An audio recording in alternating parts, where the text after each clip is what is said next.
Reddit post is from Isabel Internet. A guy I know, we both work in emergency services and public safety, was at a restaurant with his family. He racked up $100 plus bill. The waitress brings the bill. He puts his credit card in the receipt thing and hands it to her. She comes back a few minutes later, tells him she can't charge the meal to that card because he doesn't look like the picture on the credit card. Well, that's true. He had lost 150 pounds in the preceding 2 years. Oh, that's me. I used to be fat. I'm sorry, sir. You don't look like the picture. My manager won't let me run the card. Well, I don't carry that much cash, and that's my only credit card. So what do you want to do? I don't know, sir, but I can't charge this card if you don't match the picture. Well, kids, you heard the lady. Free meal. The manager comes out, who, for clarity, is also female. Sir, you're going to have to find another way to pay for the check. There isn't another way. I gave you my card, you refused to charge it, so it's your problem now. Well, if you leave, I'll have to call the police. 10 minutes later, the cops show up. Oh, hey Josh, what's up? Remember that Josh works public safety. He personally knows all the local cops. They won't take my card because it has my fat picture on it. The cop's trying very hard not to laugh. Yes ma'am, I can vouch for him. He's the same person as that extremely fat picture on the card. I can't charge the card if the picture doesn't match. So he tried to pay, and I've confirmed he is who he says he is, and that picture on the card is him, and you won't run the card? I'm not allowed to, no. Well, Josh, you heard the lady. Free meal. Josh and the cop then proceeded to stand in the parking lot for another 20 minutes laughing and talking, while the manager glared out the door from behind the hostess stand. Josh's wife and kids, teenagers by the way, had long since walked to Target across the parking lot. I often would ask him if he had been back to that restaurant. He said he got a new card recently, with no picture at all, and he did go back, just he and his wife. Different waitress, never saw the manager, ate, paid, and left. It was a Longhorn Steakhouse if you were wondering. What a stupid way to screw yourself out of $100 plus tips. I mean, if the cop says it's okay, what's the issue? Our next Reddit post is from Chase Rules 100. So my mother is usually a very calm and understanding person who will take a lot of stuff without complaining. But when she gets angry, she won't hesitate to bring up some sweet malicious compliance. My father, meanwhile, is the definition of an irritable mess who loves being extremely petty. And it's a good thing he and my mother aren't married anymore, because I don't know how she ever stood him. This particular incident happened 2 years ago. So my parents were finishing up a custody trial. My father was losing the trial and he wasn't happy about it. He decided in the summer of 2017 to try to get back at my mother by taking a long vacation that goes through one of her weekends in the summer. Me and my sisters find this out fairly quickly as the summer begins. And we tell our mother, who texts my father thinking he made a mistake. The conversation went something like this. Are you taking the kids to Beach Town from date to date? Yes, I am. You know I have a weekend during that time, right? Well, if you want to have them, you can come pick them up and do whatever you want with them. What I'm doing is perfectly legal and within the law, as we have to pick up the kids when it's our time. Surprisingly, he was right. My mother was done talking to him at that point and said nothing more on the matter. She just told us to enjoy our vacation at Beach Town. So we spent a couple days at the town. We've been to this place half a dozen times, so we're kinda bored. My father only likes it because he bought a summer home there, and he knows the people there and sometimes goes out to bars alone at night with my stepmother. Eventually, the weekend comes around and at 6 p.m., the time when a parent is supposed to pick up, my mother shows up at the summer house. My father is shocked and she asks for the kids, stating that she's rented a hotel room here and has clothes for us. We take a ride with her We take a ride with her in a cab back to the hotel, which she stayed at overnight, but she only packed 2 bags and only 1 set of clothes for us, which is odd as we're supposed to be here until Monday morning. Then she takes out her airline tickets. We're taking the next flight home. Not one of us wants to stay, of course. We're pretty tired of going to this place anyways, and we don't tell our father or stepmother. We fly home, and when Monday rolls around, my father is calling to ask where the kids are. My mother answers and tells him they're back home, and that if he wants to have them, he can come pick them up.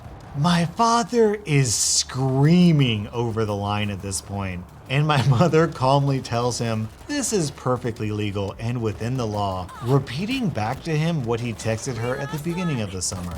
My father spends the rest of the vacation alone in Beach Town. I hope he enjoyed it with my stepmother. Since neither he nor my grandparents, the only other people who can take us in his name, are in town, custody law states that we instead spend that time with our mother. During that free week she got with us, we went to the amusement park and saw a few movies. Overall, we enjoyed that spectacle and the time with our mother instead of going to Beach Town for the umpteenth time. Our next Reddit post is from Ludi Ludi La La La. This happened about 15 years ago. I was working as a server in a chain restaurant during the summer while I was home from college. I'd gone to a party one night, gotten hammered, and wound up passing out near the bonfire in the brush by a tree line of this big field. I woke up the next morning feeling pretty rough, and gradually saw large patches of poison ivy popping up all over my body. By the end of the day, it was absolutely horrendous, head to toe. And I realized I had slept in a patch of poison ivy. I could barely move. I went to the doctor, who put me on steroids and bed rest. I was scheduled to work the next day and called my supervisor to let him know that aside from not being able to move my limbs because of the swelling, itching, and pain, I looked awful and should not be serving food to customers. He was a prick about it, asked me questions trying to poke holes in my story, and then demanded a doctor's note. I called my doctor and had one sent to him. The note cleared me from work for at least a week. A few days later, I get a call from my manager. They are slammed on a busy weekend night and need me to come in. I remind him that I have a doctor's note. It hasn't been a week, and while I'm feeling better, I am covered in oozing sores. He tells me, "You've had long enough. Come in now or you'll be fired." Fine. I put on my shorts, my polo shirt with company logo, name tag and apron, and head to the restaurant. I get to the hostess stand and everyone around me stares at my skin with their jaws dropped. I tell the hostess I was called into work and would like to check with the manager about where my section will be. She tells me he's busy in the party room helping out with a very large group and that I probably shouldn't go in there. She offers to go get him and tries to get me to move to a less conspicuous place. No, I insisted. I was told I would be fired if I didn't come to work today. I walked straight back to the party room, tapped my manager on the shoulder, and cheerily said, "Hi manager, I'm here for my shift. How can I help?" His eyes opened wide in horror, and he told me immediately to go back home. I loudly protested that I was feeling better and my sores weren't that bad. And I was worried about being fired, like he told me on the phone. He told me to go home, which I did. This was not the first incident where the manager was an absolute prick, and I called to quit the morning of the next legitimate shift I was scheduled for after the poison ivy cleared up. I think the better play would have been to pick up a tray of food, bring it to a customer, and hand it to them while like your pus sores are exploding over their food. If that wouldn't have gotten you kicked out of the restaurant, then I don't know what would have. Our next Reddit post is from Jermaine Buckets. I drive Uber in a major metropolitan area. I pick up a rather unpleasant, rich and snooty, holier than thou, let me speak to your manager type of lady for a 30-minute airport trip. We'll call her Rhonda. "Hey Rhonda, how you doing this morning?" She rolls her eyes. "I'm going to need you to hurry up or else I'll be late for my flight." As if it's my fault that she didn't plan ahead better. Whatever. Cranky Uber passengers are nothing new. So usually you take AA road to get to the airport. However, it appeared there was an astronomical traffic jam of epic proportions, and taking BB road was actually much faster at that moment. There's millions of dollars invested in this GPS technology. It knows what it's doing. I start to take BB road. Excuse me, where exactly are you going? You're an Uber driver. Do you not know how to get to the airport? Well, I actually think this road will be a lot quicker. The GPS takes into account She interrupts me. "I've lived here for 17 years. I think I would know how to get to the airport by now. Take AA road. It's not that difficult. Ugh." Me smiling internally. "As you wish, ma'am." Fast forward about 45 minutes later, and we've traveled a grand total of just over 3 miles. She's definitely going to miss her flight. She's livid about the situation. Meanwhile, you can see BB Road in the distance, and the cars are just smoothly traveling at full speed. First time in my life I actually enjoyed sitting in a traffic jam. That was r/malicious compliance, and if you want to maliciously comply, subscribe to my channel and check out my new merch store with the link down in the description. Welcome to r/malicious compliance, where OP gets an entitled Karen deported out of the country.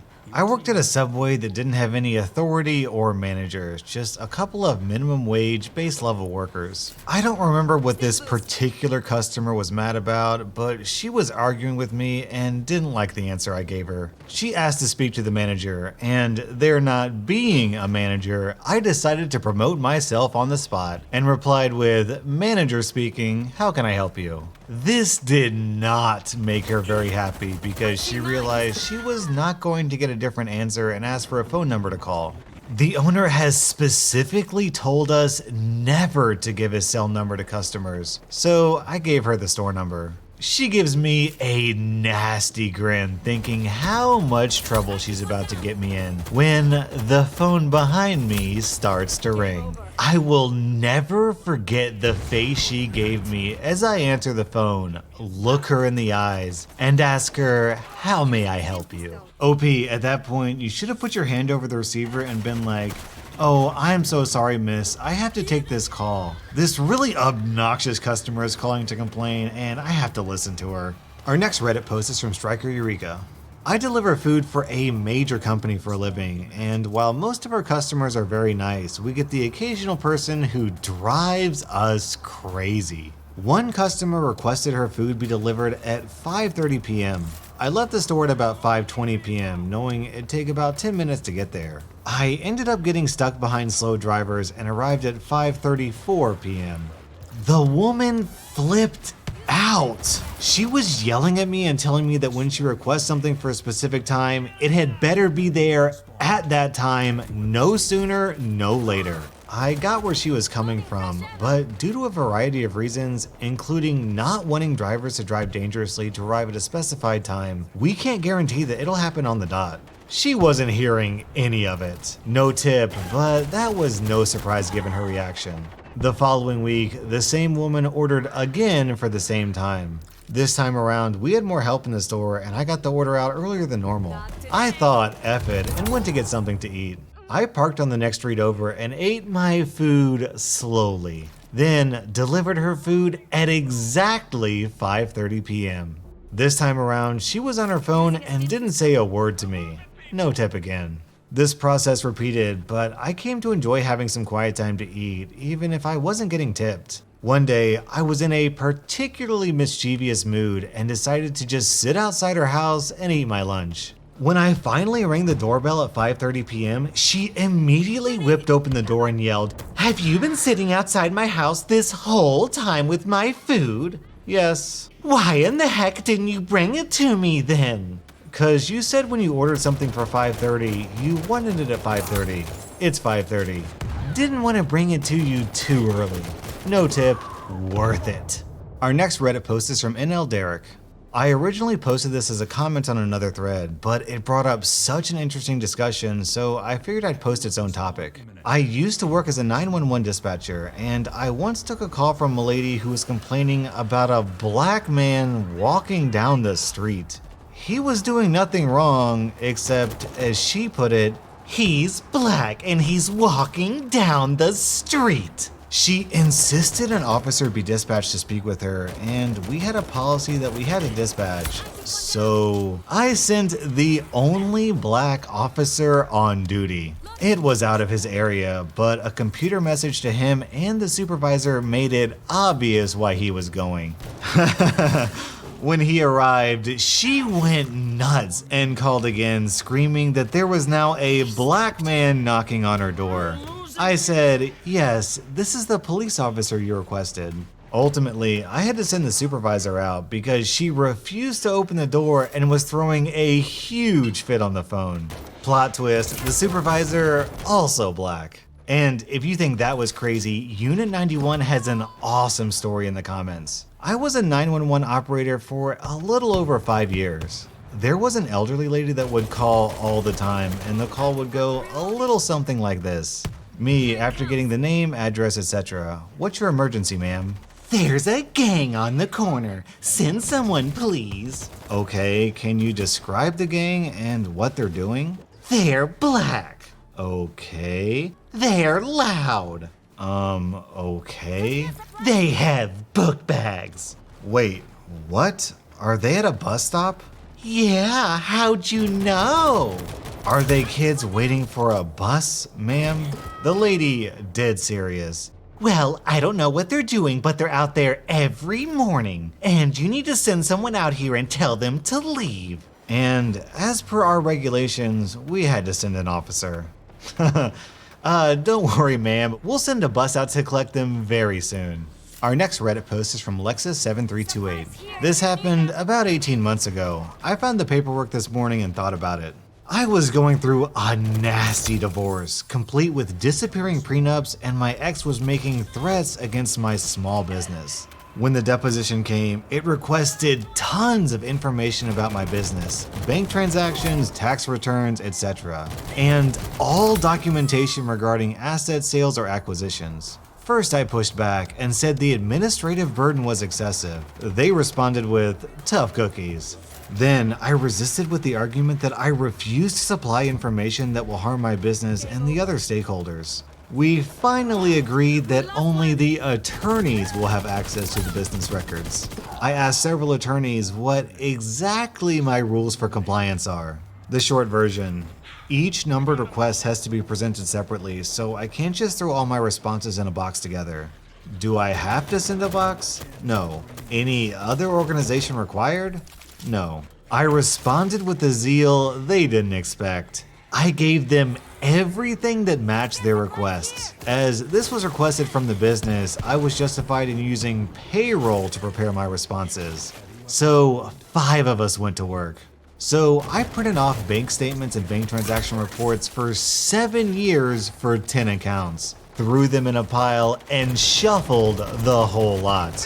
1 question, 1 response. As an inventory-based business, every sales transaction is a change of asset, so I added all my sales records to that request. I printed full-page, bright orange labels clearly identifying the case, the question, and business documents, attorney's eyes only. Then I banded the stacks very tightly together in piles about a foot tall with 500-pound packaging straps.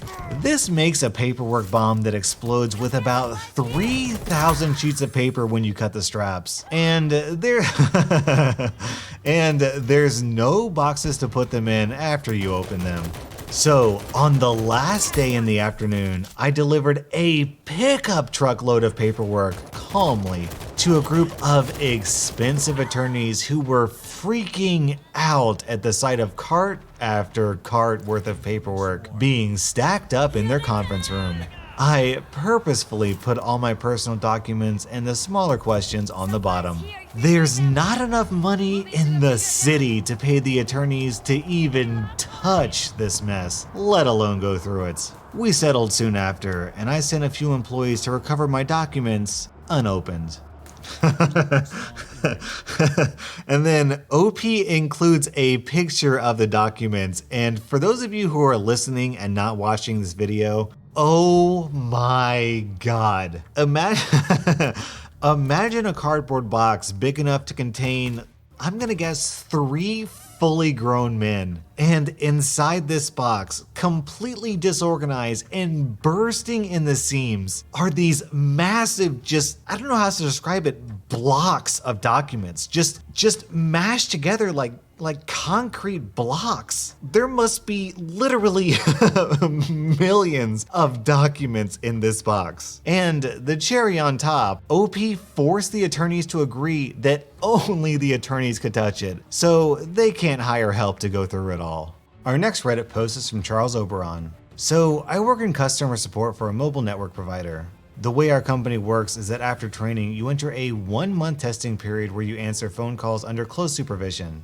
At the end of the testing period, they either let you go or transfer you to a permanent position on one of the teams. I was a few days away from the end of the testing period when I get one heck of a phone call.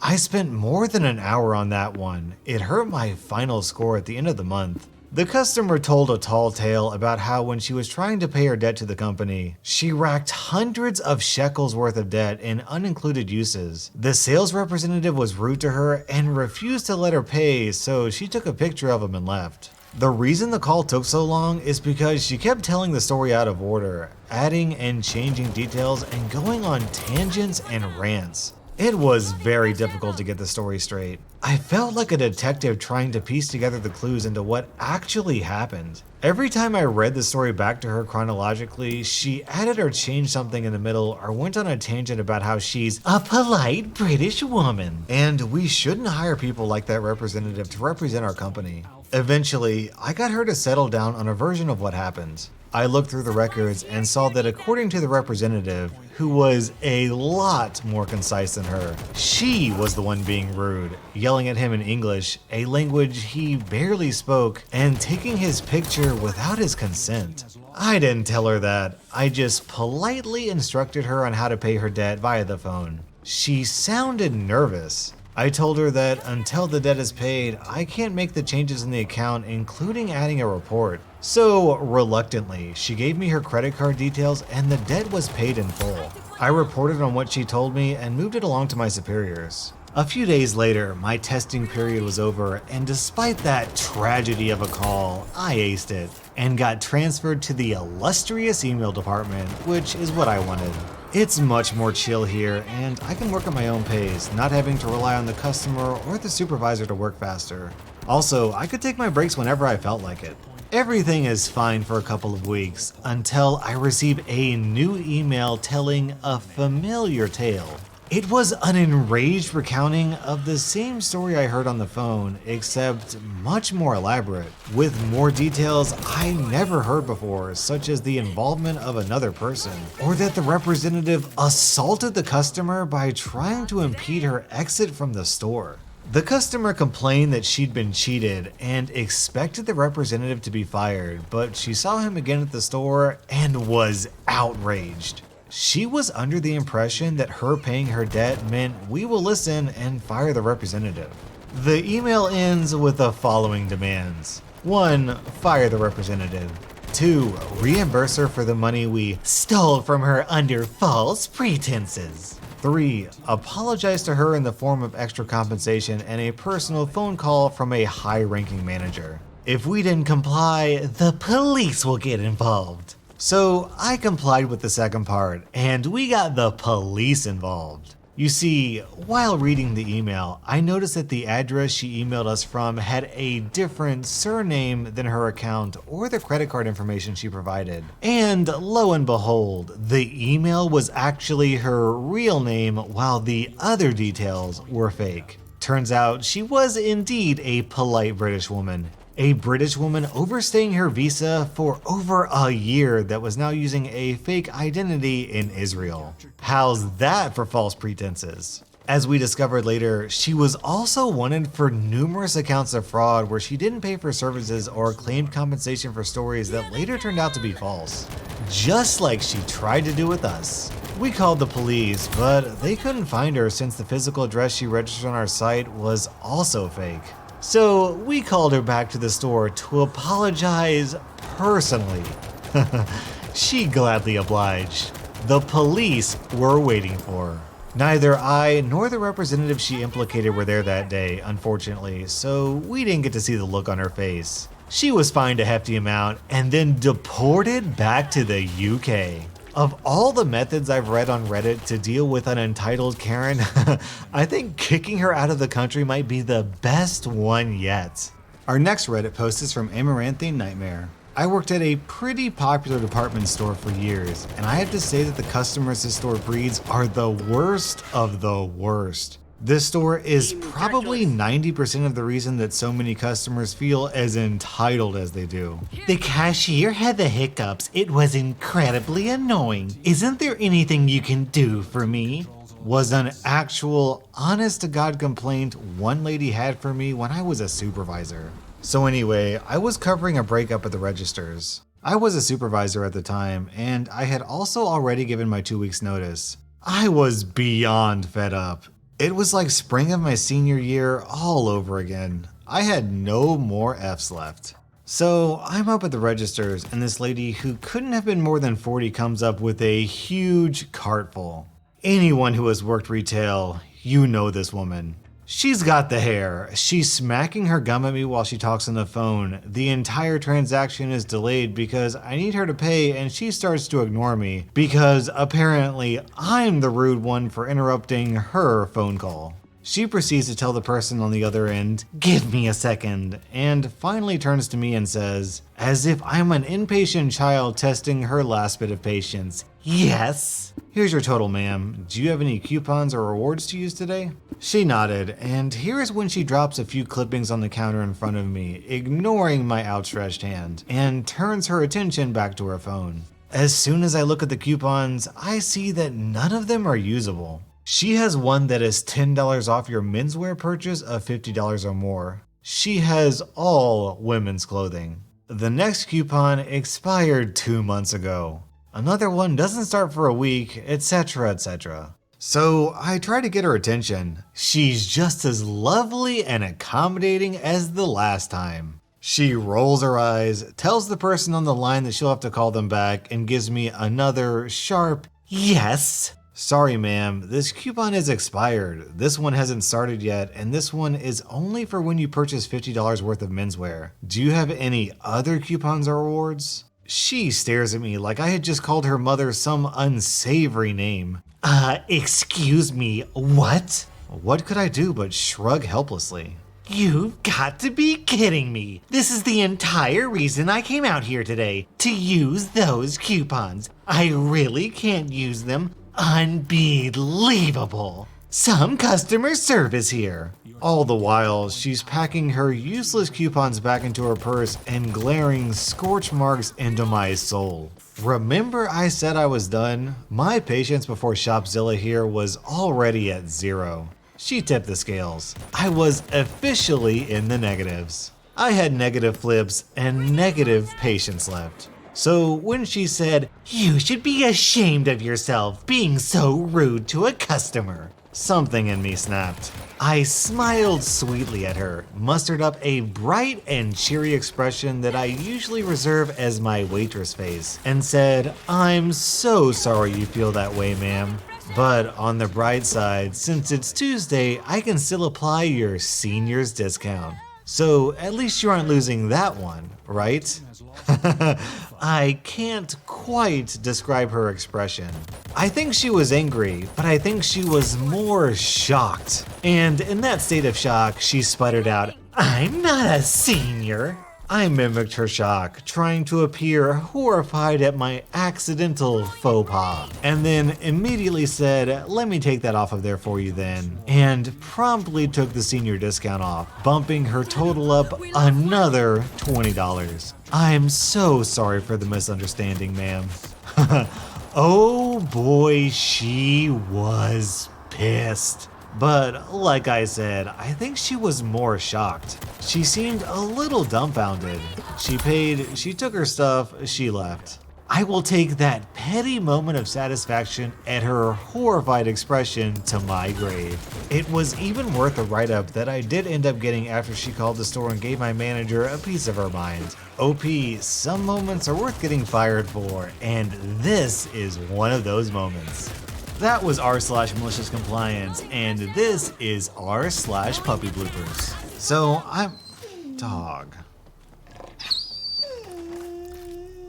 dog, please.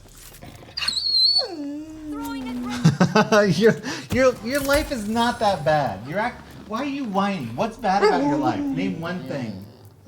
That I'm not playing with you? God, you're spoiled. You're a spoiled puppy. You're a spoiled puppy dog. Puppy dog. Smooch up. Alright, I gotta work, dog. What was that? What was that, dog? Oh, you're so cute. You're so cute. You wanna come off my lap? Is that what you're trying to do? Oh, God. That's what you wanted. You wanted to cuddle. You wanted to cuddle. Yeah, you did. You cute puppy dog. Mwah. Smooch. Da pooch. Smoochums, da poochums. Mwah.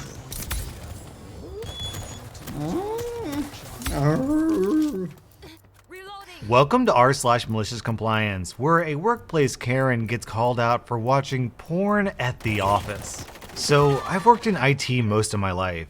One day in a job I was in, it was slow, so the manager asked me to check the firewall logs for anything dodgy. Pretty soon, I find indications of a female staff member accessing some racy content of the adult nature. This staff member had a reputation for blaming her slow productivity on her computer/network/mouse, etc., so she was given no quarter. I go up to the large office where she was surrounded by many other staff members, but her monitors were facing a wall and only she can see them. I politely asked to speak to her in private for a moment in a meeting room. Her response, "No, I don't have time, I'm too busy." Again, I quietly said it would be in her best interest to have this conversation discreetly. "Look, stop wasting my time and say what you need to say." I pause, clear my throat, and say loud and clear, "Ahem. Okay, the IT manager has asked that you stop accessing bondage porn sites on your work computer." There's a moment of stunned silence where the staff member turns scarlet, and everyone looked at her, including her manager. "Okay, see you later." And I turned and left the office. Oh man. A comment from Hard Harry Liv says it best. She was too busy to step away. Her hands were tied. Like, she has a perfect defense. The manager is like, "You know, you really can't look at that stuff in the office." "I know, I've been so bad, you should punish me." And the manager's like, that's okay, just don't do it anymore." Our next Reddit post is from Zenit. This story happened to me in my college days many years ago, and to this day, whenever I remember it, I let out a smile. I graduated in a traditional and very strict engineering school. At that time, there were no substitutive exams of any kind, no matter the reason. So it wasn't uncommon for people to fail subjects because they couldn't attend the test day. In the end of my last year, I don't know how or why, since I took the vaccine, I got chickenpox. Luckily for me, I didn't suffer at all. Maybe a day with mild fever, and that's it. All the itching was completely mitigated with medicine, although externally I looked really bad. More concerned about my appearance than anything, I called and asked if I could take my exam another day. The lady who answered it immediately denied my request, as expected. Then, being as patient and kind as possible, I tried to explain my situation. But she was very rude and cut my explanation short, not letting me even say what my illness was. As a last attempt, I asked if at least I could take the exam in a separate classroom. Then she told me to wait on the line. I heard some people talking in the background and laughing. After she left me hanging for more than 10 minutes, she comes back just to say that there's no way. So I thanked her and hung up. I don't really know what the heck they expected. That I didn't come in and failed on my very last test? Heck no. So I went, looking absolutely hideous. Not a square inch of my skin didn't have a mad rash, including my face. In the class, after the monitor arrives, he told me to remove my sunglasses and cap, as per regulations, and so I did, including my jacket and medical face mask. Oh boy, I'll never forget his facial expression. And then my fun begins. During the test, I start to fake cough like a man about to die. I was getting really good at my act. It was really amusing seeing the monitor's reaction going from little apprehension to total panic. Until he gave up and left, leaving the class unattended. Barely able to hold my bursting laugh at this point, my colleague, who got what was going on, looked at me, also holding his laugh and shaking his head. In the end, I did pretty well in the exam and had my fun, including paying a visit to the lady who left me hanging. Later on, after graduation, I found out through a friend that I became sort of a famous joke, like the guy who came back from the dead to attend his exam. What I can't get over is that the school didn't want to know what disease he had. Like, if the guy's got the Black Plague or Ebola, I'd kinda want to know. Please don't come into class, dude. And then, a man in his 30s has a similar reply in the comments. I had something similar to this, but with a job back when I was 18 or 19. I was working at an electronics store in the city center, and this place was what one would call a flagship store, so it was extremely busy all the time, all day long. Anyway, so I suffer from asthma, and every winter there's a high chance of me getting a bronchial infection. And one day, I'm told to work on the shop floor by the door during last week of November, and I tell my manager I can't do that cause I'll get sick as I have my stuff. Obviously, he doesn't believe me, so I'm at the front of the store with doors open all day and finish my shift as per usual. Go off for the weekend, and sure as expected, I get my thing going. Monday morning, I call in and explain I'm sick and that I have an infection. I've been to the doctor and been prescribed antibiotics. My manager, of course, the total wanker he is, doesn't believe me and says that I have to come in now. So I say, no problem, I'll come in. Now, let me tell you, this kind of illness is no joke. You basically can't breathe. You're sweating constantly and coughing non-stop. It makes it look like you're suffering from the Black Plague. So I get to the store and go to the manager and say, look, I'm really sick. Are you sure you want me to do this? He still thinks I'm faking or exaggerating. So I go out in my uniform, head downstairs to the tech department, and sure enough, in a few minutes, I get a customer approach me to ask about setting up a baby camera above her crib that's wireless. As I started to reply to her, I started to cough uncontrollably. And you know how it is with phlegm and stuff. I had to get rid of everything into a tissue. Well, roll of tissues. She immediately calls the manager and asks what the flip I'm doing at work in this state. She's a doctor and tells me to leave work immediately in front of my manager. He, of course, has the most red face you can imagine and agreed. Next day I went to my doctor and was told because of further stressing my system, I need to be off work for at least 6 weeks. And that's how I got paid work vacation through that entire Christmas period. Felt bad for the coworkers, but employers and people in charge need to not screw around when people tell them they're ill. It's freaking reckless and dangerous, to be honest. Our next Reddit post is from the Balf. So, I'm a manager in a call center with no office dress code. Work polo tops are available, but really anything goes. T-shirts, leggings, jeans, caps, shorts. The issue that can pop up in the summer is girls wearing denim shirts that are deemed too short, or tops that are too short, and senior management saying that too much skin is being displayed. However, my story is about a girl named Carly who I had on my team. In October in Scotland, it's cold here, so it's more winter wear. She had on black leggings with denim shorts over them and Ugg boots. Perfectly fine in my opinion, no skin was on display. My manager said the shorts were too short, but I tried to argue the leggings covered her, so it was in no way inappropriate. As usual, management won, so I had to tell her the shorts were too short, but I reminded her leggings were fine, which planted the malicious compliance seed. She knew what to do, so she stood up and made a scene to announce the shorts were too short, but she could fix it. She stood in front of everyone, undid her shorts, pulled them down in her version of a stripper on stage, took them off, folded them and put them in her bag, sat down and took another call. This made my day, and the look on my manager's face was priceless. I reminded her it was exactly what she'd asked for, but clearly she thought Carly would have done this in the bathroom. This reminds me of an earlier video when there was some teacher who was saying that a girl was showing too much skin because you could see her shoulders. And I asked you guys if that's really what high school is like, if you can't show your shoulders anymore. And a bunch of people confirmed, like, yes, apparently you can't show shoulders in high school. Like, what dude out there goes to Pornhub and types in hot naked shoulders? Sometimes these dress codes are just ridiculous.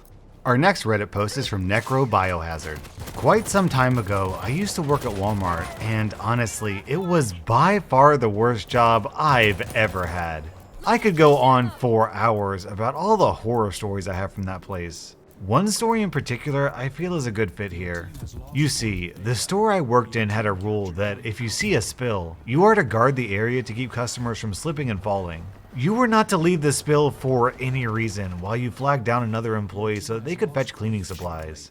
Only managers and cleaning crews had radios. I understand the logic here, as a lawsuit would certainly cost much more than an hourly employee's time standing next to a spill until it was cleaned up. However, there are a few issues with this in practice. I worked the evening shift in the meat department, and most days I was the only person in my department. I was situated between frozen foods and produce, which more often than not only had one-person shifts as well, but they also closed much earlier than my department. This meant that I was the only person in my corner of the store for about half of my shift. If I came across a spill, there was no telling how long I would have to wait around for another employee to come by because there was literally nobody else working in or around my area. Also, being in the meat department, we had multiple cleaning stations all around. One was always a few steps away. One day while working alone, I noticed a small spill. So I stood next to it per procedure for about 10 minutes. In this time, nobody, customer nor coworker, had even entered my view. I couldn't help but think how dumb this was, as I could see a cleaning station just on the other side of a bunker. I decided to throw in the flag and just go get the cleaning supplies and take care of it myself. Because even if a customer did come around, I could still see the spill and easily call out to them to watch their step. Unsurprisingly, I was able to make the round trip without any incidents. As I was cleaning it, a manager came walking up and took notice of me. "What happened here?" "Just a spill. I've got it all sorted." "Did you just happen to have cleaning supplies on you?" "No, but they were just right there. I was able to fetch them without losing sight of the spill." "That's not how we do things. Someone could have gotten hurt." "No, as I could have called to anyone that came near it. I was never more than a few steps away." "Doesn't matter. You should have stood next to the spill and waited for someone else to come by." This went on for a few minutes, but the manager was not budging, so I conceded. That wasn't good enough for him, as he then proceeded to write me up for negligence and unsafe work practices. I was livid, but I was also a college student and needed the job, so I just kept quiet and returned to my shift. A week or so later, as I was once again the only person working in my corner of the store, I happened upon another spill. This time I shrugged and decided to guard it as if my job depended on it. I checked my watch and noticed that I had about 3 hours left on my shift and had a small laugh at the thought that I might be standing in that spot guarding a puddle instead of closing my department. 10 minutes passed. 30 minutes passed. 1 hour passed. Around this time, I was bored out of my mind. But then I heard a call over the intercom system that made it so much more worth it. "We need an associate from the meat department to the back for a truck." This was followed by a few other calls for other departments for their trucks arriving as well. I started laughing out loud at this because I knew that this meant that the very few people that were likely to come by my department were now at the loading dock unloading trucks while I stood guard over my puddle.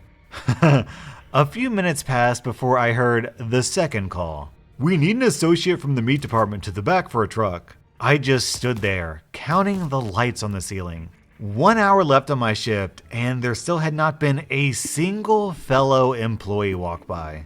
I assumed everyone was starting to finish up their own trucks by this point and would likely soon have to start unloading my truck as well. I was watching the minutes go by in anticipation, trying to decide if someone would come find me before my shift ended or not. I got my answer 15 minutes before the end of my shift as the very same manager from before came storming through the meat department, furious. We made eye contact, and he stormed over to me and started yelling about how they've been calling for me to unload the truck, and how they're now behind schedule, and so on. Once he took a breath long enough for me to speak, I asked simply, "Can you go to a spill station and grab something to clean this up? I've been here a while now."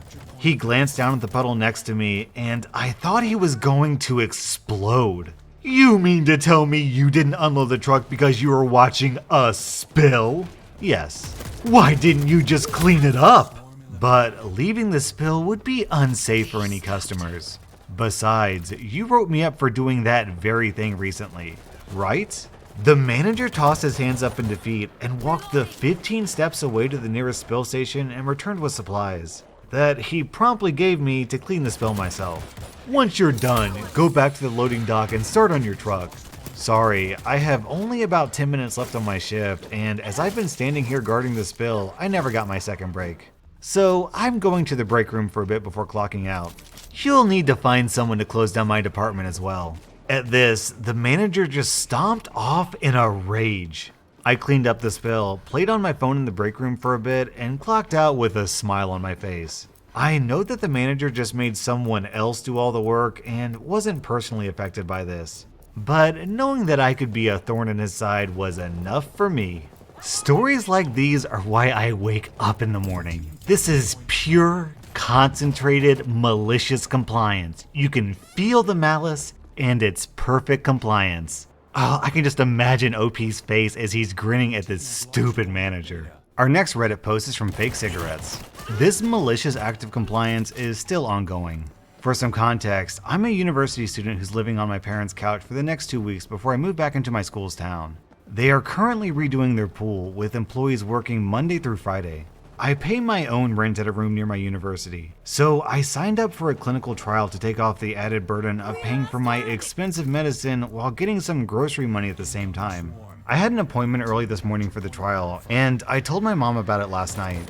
She immediately disapproved, stating that she didn't want me to be a guinea pig for money. So she woke up before me and took my car out so I couldn't drive it. The only other car in the driveway is her huge truck, which I'm uncomfortable driving, but will if I have to. So I called her and told her that because she took my car, I'll be driving her truck to the appointment instead. She, of course, flipped her lid and screamed at me about being a sellout. Y'all, I'm just trying to get some grocery money here. My mom also made it clear that she has her own plans and won't be back with my car until later today. She then ended the call saying that I am, in no circumstances, allowed to drive her car.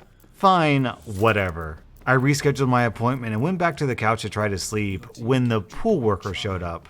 They have a huge concrete truck that can only be used when the driveway is empty. But my mom's car is, of course, plopped in the middle of it. So they can't start working until my mom's truck is moved out of the driveway.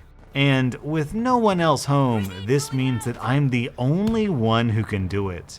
Oh, except for the fact that I am in no circumstances allowed to drive her car. Whoops. That was r/slash malicious compliance, and if you want to maliciously comply, then hit that like button. Also, be sure to subscribe to my channel because I put out new Reddit content every single day. Don't care about your excuses.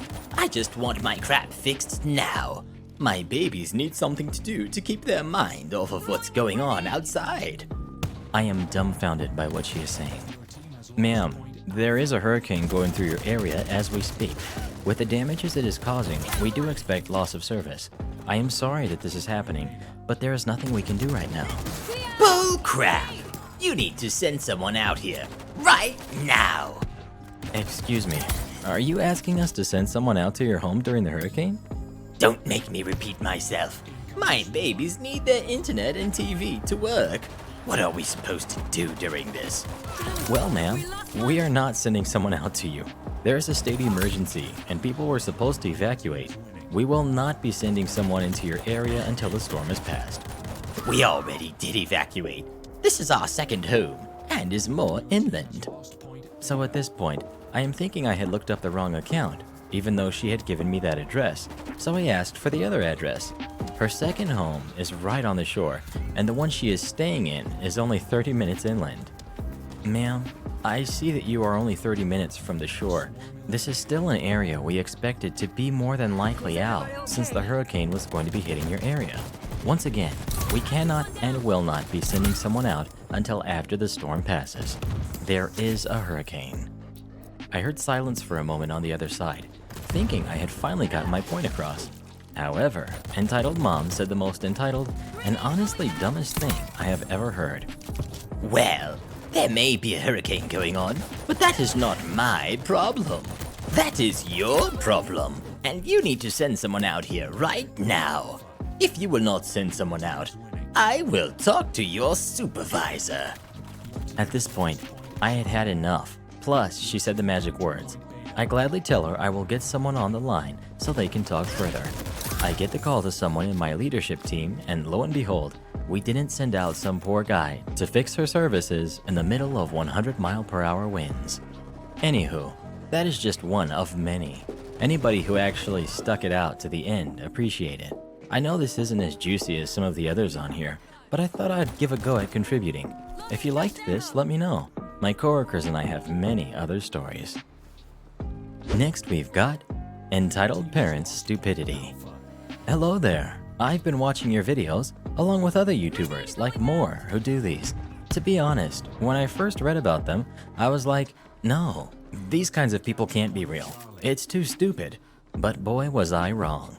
I had an encounter recently and I wasn't too sure who to post to first, but then I remembered you did the funny and entertaining voices. So before I start, I'd like to point out that I am a South African. Yes, I know. South Africa has internet? How is that possible? So my spelling will be different, so don't attack me for that. It's like how Americans and British say one word, but pronounce it differently. Also, this took place a few days ago, so let's meet the cast. We've got me, typical young guy doing what he does casually. We've got the entitled parent and the entitled kid. So here's the backstory. Because I'm in a country most of you haven't been to, I stay in a town that you will all find impossible to pronounce if you see the name. The big thing about this small town I live in is that it's on the doorstep to one of the most famous game reserves in Africa, the Kruger National Park. Let's call it KNP so you don't have to say the name. It's long. Anyways, I'm busy doing my early evening jogs when I see this woman and her kid, about 10 or 12, trying to enter the bush through one of the many paths. Because my town borders the park, there are the occasional animals that get out. We have about 2 to 3 hippos roaming my area at night,